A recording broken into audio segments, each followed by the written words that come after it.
Good evening. I am thrilled to be here with you tonight.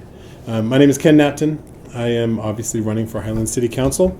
So just a little bit about me.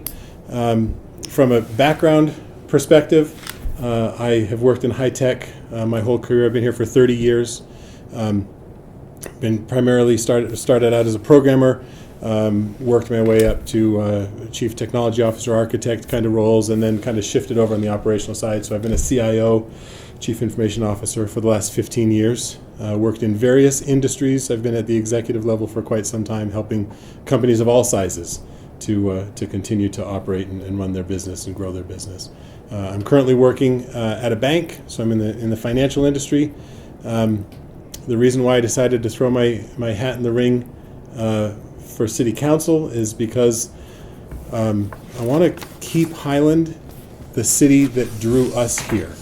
So my wife and I came here because we wanted a place to bring our horses. We wanted to have our horses on our property, and this is where we found the area to do that, and just absolutely fell in love with the city. Absolutely just love our neighbors, love the rural feel of Highland, and I want to help maintain that going forward. And so that's why I threw my hat in the ring. Having done that, and now spent a few months learning about the various issues in the city, I've come to realize that I have some skills that I think will be very beneficial on the council. Having worked in various industries at the executive level, I have to work with many different personalities, many different people that think very differently than myself. In my role, I'm working with people from marketing, from operations, from other executive roles that have nothing to do really with my role in technology, and don't think the same way that I do, and I've been able to interact well with them, and to be able to have that diversity of thought in the discussions that help bring out the issues so that we can get to better decisions. And I think I have some skills to help make that happen, and that's one of the skills that I think I'll bring to the council. From an educational standpoint, I hold a bachelor's degree in computer science. I hold 2 master's degrees, one Master of Business Administration from Brigham Young University, and a Master of Information Technology from Walden University, and I am on the very tail end of obtaining my doctorate from Walden University as well. So that's a little bit about me. I would love to entertain any questions that you might have for me. I have one regarding the highway. Okay. After reading an article, a couple of articles this week about the difference of using concrete and asphalt. I've always thought asphalt was nicer to drive on, driving cross country and stuff. But when I saw the decibel levels that were written up the other day on the difference with asphalt and concrete, this side of Highland may have some very positive things, but boy, do they have the noise from that highway. And it's terrible. You're talking Timpanogos Highway? Yes. It's really bad, and I wonder what we can do to get the state to use asphalt out here instead of concrete. I feel sorry for my neighbors that have pools behind their house and can't use them because of the noise on the weekend. Concrete lasts a lot longer than asphalt. I know it does. It's a budgeting issue. It's many times more durable than asphalt. And SR 92 also is maintained by UDOT, so Right. it would have to be some coordination with them for whatever we might do there. Is there any way to because it's really bad. Even my backyard, and I'm over a block. Around 5 o'clock, boy, it starts, and on the weekend it's ridiculous.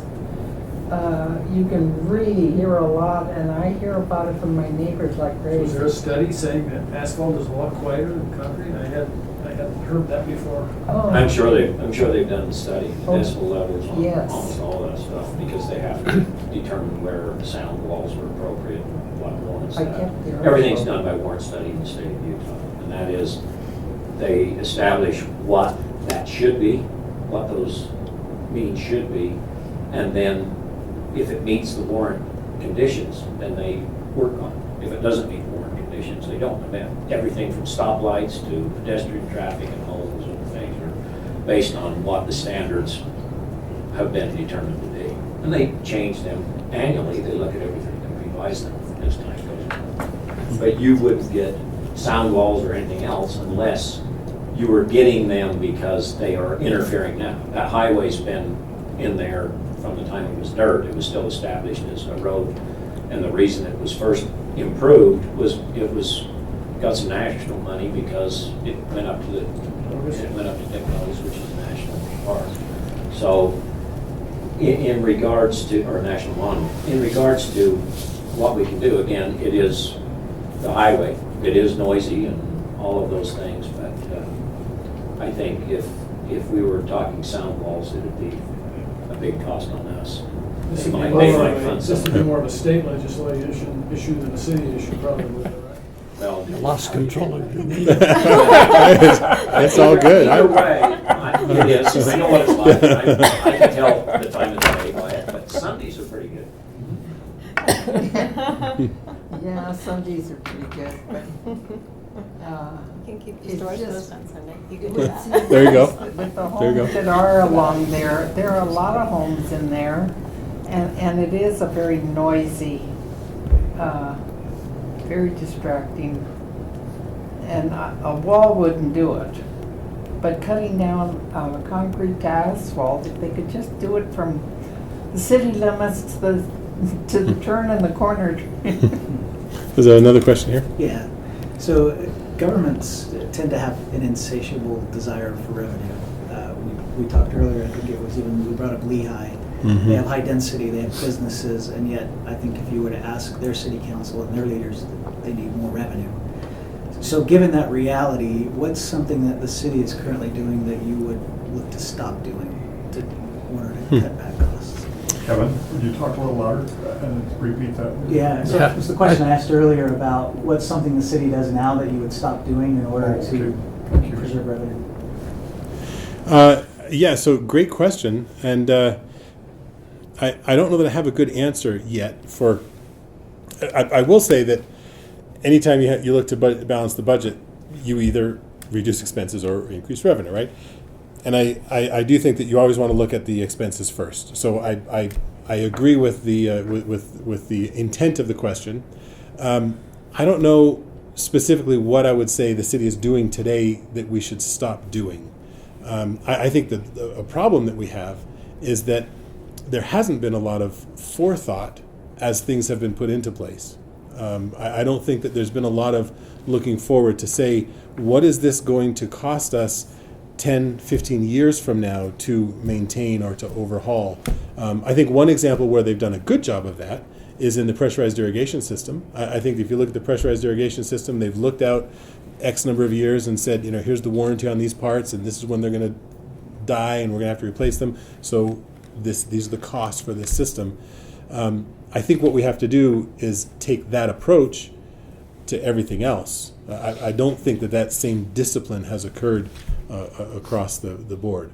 So I don't know that I can point to any specific thing that I'd say we need to stop, but behaviorally speaking, we need to stop putting things in place that we haven't thought about into the future. We have to think about the maintenance, the cost going forward, and how we're going to maintain it into the future. Great, thank you. Okay. Other questions? You can ask the same question. Sure. Water, have you given much thought to the city's water? I have not.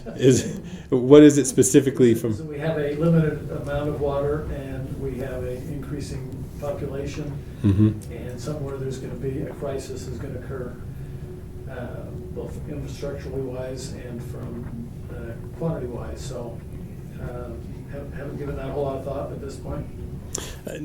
Well, no. I mean, I think the whole state has that problem.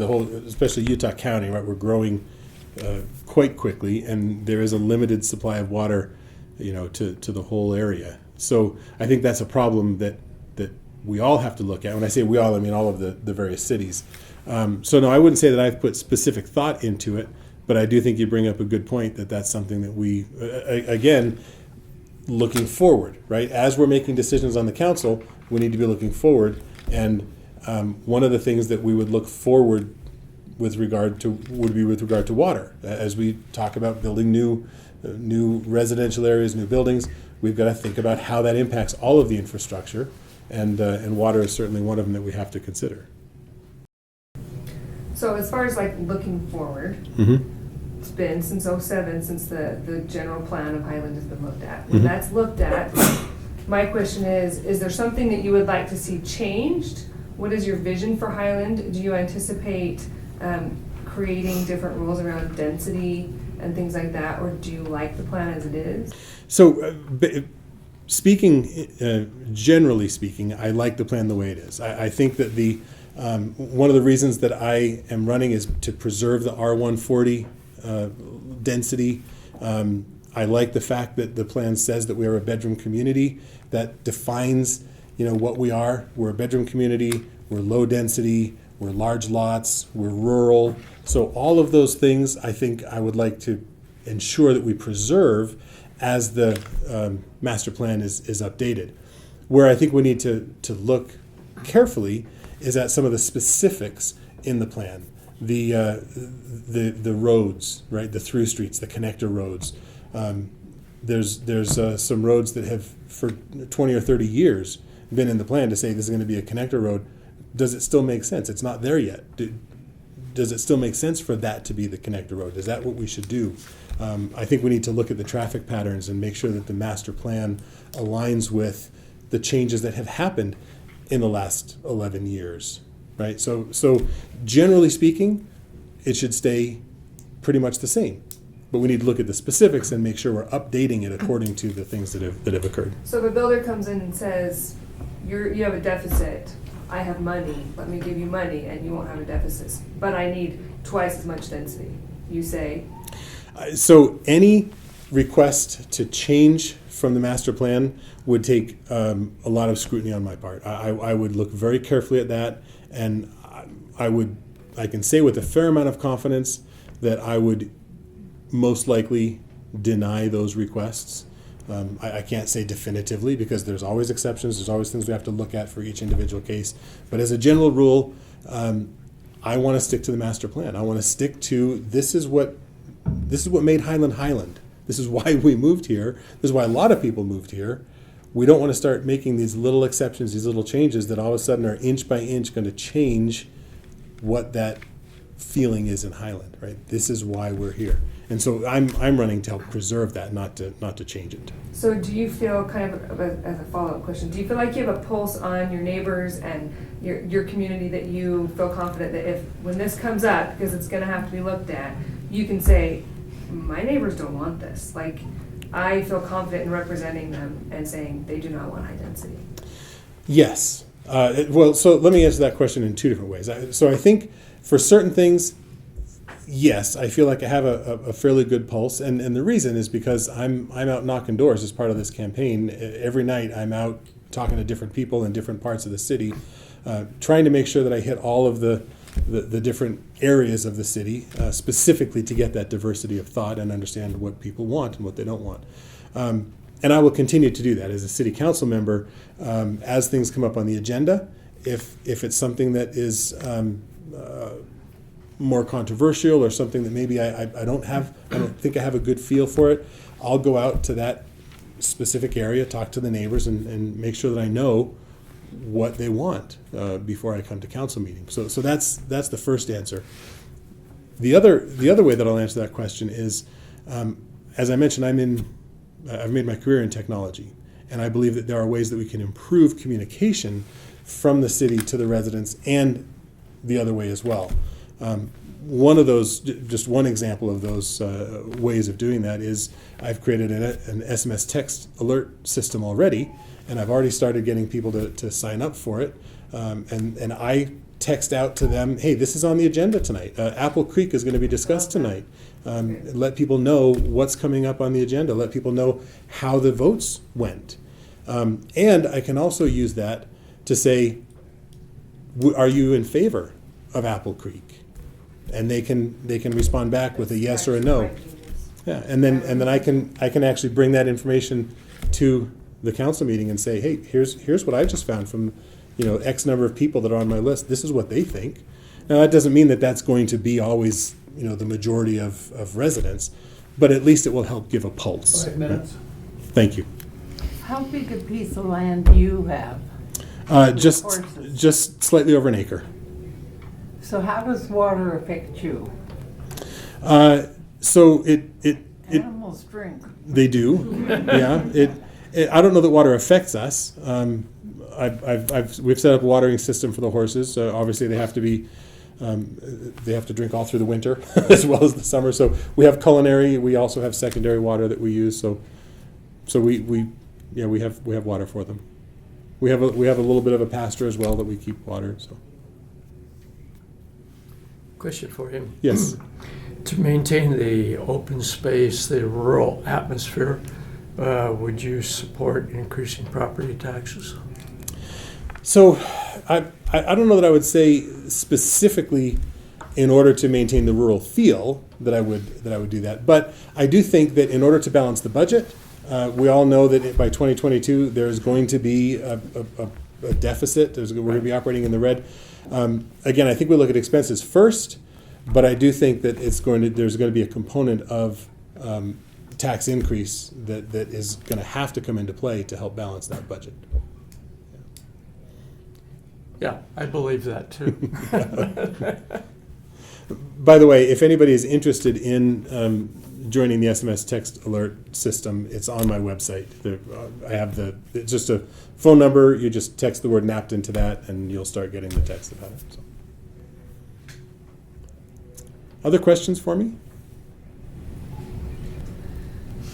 When I say park, what do you think? What comes to your mind when I say park? When you say park, I think open, grassy, pavilion. Is there any particular park that you would change? Or anything with the park system that you would want to work on? Yes. So for me, one of the big issues that we have to deal with is the open space versus non-open space, parks, and being equitable about how those are funded. And so that's one of the things you'll actually see, and I didn't bring my flyers in here, but they're on the table if you want to get one on your way out. That is one of the things that I'm highlighting on there, that I want to ensure that we are maintaining all of our parks, trails, and roads to the standards that Highland residents should demand. And I think today we are not. Where's the money going to come from? That's the question. And I think that we don't really know, to be perfectly honest, exactly what it costs to do that. I think we don't. We have some good estimates. We know kind of what we're paying, but I don't know that we know what it costs to really do it to the level that we would expect. And so I think some research has to be done. And what I'm going to propose, if I am able to be seated on the council, is that we put together a committee that is a Parks and Trails committee, and it's made up of residents with representation from the council. And the very first thing that committee is going to be responsible for is coming up with what are the costs. What does it cost to maintain an acre of park or a mile of trail? And then the next thing that we can do is figure out how we're going to now take this. This is what it costs to maintain it. Now, how do we allocate that equitably across both the open space and the non-open space? And where do those funds come from? And that's going to have to be a question that we address once we know what those costs are.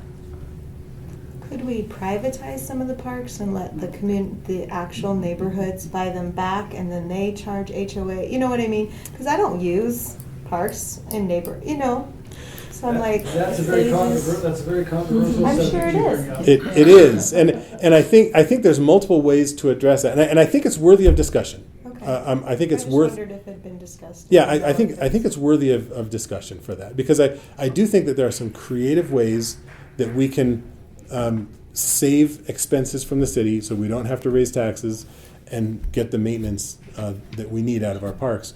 But we have to do it in a way that I don't want to say, let's sell that off so that people can go do whatever they want with it. Privatizing it and keeping it as a park is a different thing. I'm not saying Right. all parks. I'm just saying there's some smaller There might be ones. some, right, there Yeah, might be that- some that we can do. And that's where I say, right now, we're, Neighborhood parks, not community parks. right. Right. And that's what I'm saying, we're not dealing with this equitably across the board today, and that would be one of the ways that we could look at it, so. I think my time is up, so thank you. very much.